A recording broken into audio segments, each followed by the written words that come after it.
அழுத்தமற்ற அழுத்தமான இஆரில் வந்து நாங்கள் இப்போ அவங்களுடைய பொதுவான இயல்புகள் என்ற அடிப்படையில் இந்த விஷயங்கள் பார்த்துனாங்க. இப்போ எங்களுக்கு அதிகம் குழப்ப போகிற விஷயம் இந்த தொழில் என்ற விஷயம்தான். அதாவது யாருக்கு எந்த தொழில் வந்தது என்றதை வடிவாக பாடமாக்கியிருந்தாலும் எதுக்கு எதுன்றதை குழப்பி விட்டுருவோம்.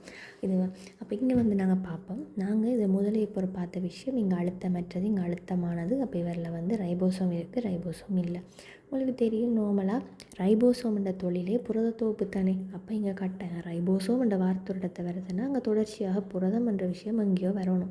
அப்போ நீங்கள் ரிசோர்ஸை பார்த்தீங்கன்னா தெரியும், உங்களுக்கு இங்கேயும் 5 தொழில் தான் தந்திருக்காங்க, இங்கேயும் சேம் டைம் 5 தொழில் தான் தந்திருக்காங்க. இதில் அடிக்கடி கேட்குற ஒரு வினா இருக்குது, 2 அகமுதலீச்சர்களுக்கும் பொதுவான ஒரு தொழில் என்னென்னு. அதை சிம்பிளாக சொல்லணும்னா கடத்தல் புடக உற்பத்தி.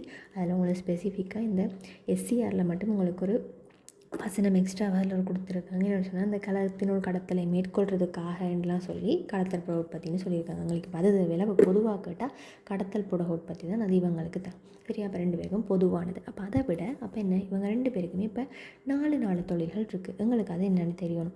அப்போ நான் இப்போ அதுக்கு தான் இப்போ இந்த விஷயம் சொன்னேன். இப்போ இவரை வச்சே நீங்கள் ஞாபகம் வச்சுருக்கலாம், இந்த புரதம் ரைபோசோம் இது சம்மந்தப்பட்டு வர எல்லா தொழில்களுமே ஆரியாருக்குரியவர். அப்போ நீங்கள் செட்டாக அந்த 2 5யுமே பாடமாக்கி போட்டு அது ஆரியாருக்கு எஸ்சிஆருக்கான ஒரு வேலை குழம்புற சந்தர்ப்பம் உங்களுக்கு வந்திருக்குன்னா நீங்கள் வடிவாக ஞாபகம் வச்சுக்கொள்ளுங்க, புரதத்தை தூக்குறது அது சம்மந்தமாக வந்திருக்கிற அந்த செட் தான் ஆரியாருக்குரியவர். அப்போ இதை வச்சுக்கொண்டே பார்த்தீங்கன்னா அப்போ உங்களுக்கு தெரியும் ஆரியாரில் தான் ரைபோசோம் இருக்குது. அப்போ அந்த முதலாவது உங்களுக்கு தந்திருக்கிற தொழில் அதுதான், பிணைக்கப்பட்ட ரைபோசோமினால் தொகுக்கப்பட்ட புரதத்தை கடத்தல். அப்போ பிணைக்கப்பட்ட ரைபோசோமால் தொகுக்கப்பட்ட புரதத்தை கடத்தல்ண்டா அது கட்டாயம் என்ன, ஆரியாருக்கு தான். பட் ஆரியார் ரைபோசோம் நீங்கள் இந்த ரைபோசோம் சம்மந்தப்பட்ட ஒரு வசனம் தான் முதலாவது வசனம் தான் ஞாபகம் வச்சுக்கோங்க.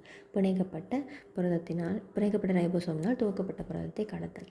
அடுத்தது 2வது அங்கேயும் புரதம் வருது. புரதம் வந்து இப்போ கார்போஹைட்ரேட்டோட சேர்ந்து எங்களுக்கு தெரியும் அங்கே வரது என்ன, கிளைக்கோ புரதம்.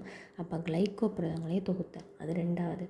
இனி அடுத்த விஷயம் 3வது இனி நாங்களாக பார்க்கணும். அவர் தான் என்னென்னா அங்கே மென்சவுக்குரிய பாஸ்போலிபிட் பாருங்கள்.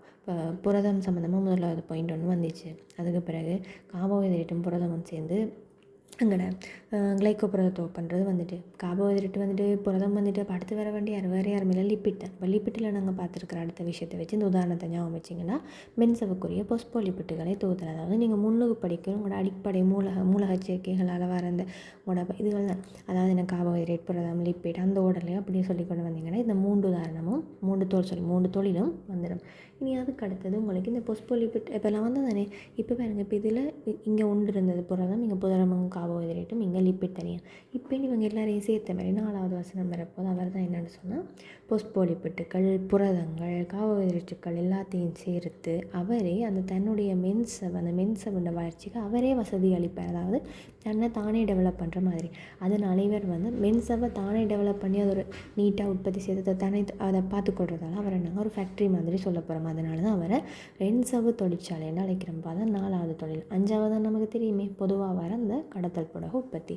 சரியா? அப்போ இவ்வளவும் ஆரியாருக்குரியது. சரியா? அப்போ ரைபோசோம் பிணைக்கப்பட்ட ரைபோசோமினால் துவக்கப்பட்ட புரதத்தை கடத்தல், கிளைக்கோ புரதங்களை தொகுத்தல், மற்றது இங்கே வந்து கடத்தல் புடக உற்பத்தி. அதை தாண்டி இங்கே என்ன இப்போ நாங்கள் வந்து எல்லாம் சேர்ந்து சொன்னாங்க. சரியா? அப்போ என்ன பாஸ்போலிபிட்டுகள் கார்போஹைட்ரேட்டுகள் மற்றும் இந்த புரதங்கள் அடங்கலாக அதெல்லாம் செய்து தன்னுடைய மென்சவின் வளர்ச்சிக்கு வசதி அளிக்கிறதால ஸ்பெசிஃபிக்கான ஒரு நேம் இங்கே வருது என்ன, மென்சவு தொழிற்சாலையாக தொழிற்படுது. சரியா? அடுத்தது 4வது வந்து கடைசியாக பார்த்த விஷயம் என்னென்னு சொன்னால் எங்களோட என்ன மென்சவு பாஸ்போலிபிட்களை தொகுத்தல் வந்துட்டு தான் இது வரும். சரியா? நீங்கள் உங்களுக்குரிய ஓடலை நீங்கள் ஞாபகம் வச்சுக்கொள்ளுங்க.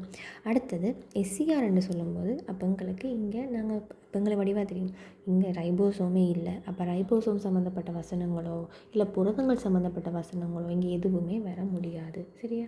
அப்போ எங்களுக்கு ஒன்று தெரியுமே, நீங்கள் உண்டு கடத்தல் புடக உற்பத்தி. அதாவது நான் சொன்னேன் இங்கே முன்னுக்கு ஒரு அடைமொழி தந்திருக்காங்க, கலத்தினுள் கடத்தலை மேற்கொள்வதற்காக கடத்தல் புடகங்கள் உற்பத்தி. நம்ம நாங்கள் அப்படியே எழுதினாலும் ஓகே, இல்லாட்டி எம்சிக்யூலான அது சிம்பிளாக கண்டுபிடிக்கலாம். ஓகே. அதை விட அப்போ கடத்தல் புடக உற்பத்தி வந்துட்டு இனி அடுத்தது இங்கே முதலாவது நாங்கள் பங்கு பார்த்த மாதிரி நாங்கள் புரதத்தை தவிர மிச்சம் எல்லாத்த பற்றி இங்கே கேட்கலாம். அப்போ நீ கார்போஹைட்ரேட்டை பற்றி கேட்போம். அப்போ கார்போஹைட்ரேட்டின் அனுசபம் இந்த விஷயமும் வரும். கார்போஹைட்ரேட்டின் அனுசபம் அடுத்தது இப்போ அங்கே ஹெச்எம் என்ன, அதாவது கார்போஹைட்ரேட்டு, புரதம், இப்போ பொஸ்போலிபிட்டுகள் அடங்கல மின்சவ தொழிற்சாலைலாம் பார்த்தோம்.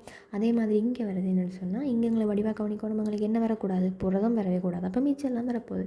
எண்ணெய்கள், ஸ்டீராய்டுகள், பொஸ்போலிபிட்டுகள், அதாவது நீங்கள் சும்மா சிம்பிளாக பார்த்தீங்கன்னா உங்களோட லிப்பிட்டுன கூறுகள். இங்கே நாங்கள் கார்போஹைட்ரேட்டை பற்றியும் கைக்கலாம், அவரை பற்றி தனியாக கழிச்சிட்டு இருந்தால் நீங்கள் கார்போஹைட்ரேட்டானு சொல்லுவோம். இப்போ இது முதலாவது பாயிண்ட்.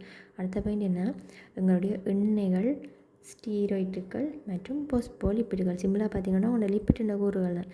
இவங்க எல்லாம் மடங்களாக லிப்பிட்டுகளை தொகுத்தல் தான் அடுத்த தொழில். அப்போ அங்கே பிணைக்கப்பட்ட ரைபோசோம்கள், இந்த தொகுக்கப்பட்ட புரதங்களை கடத்தல், அதோட கிளைக்கோபுரத தொகுப்பு வந்தது. அதே மாதிரி இங்கே என்ன வருது, இந்த எண்ணெய், ஸ்டீராய்டு, பொஸ்போலிப்பிட்டுகள் அடங்கலாக வேறு இந்த தொகுப்பு இவ்வளவும் சேர்ந்தால் லிப்பிட் தான் வரும். அப்போ லிப்பிட்டுகளை தொகுத்தல். சரியா? ஓகே.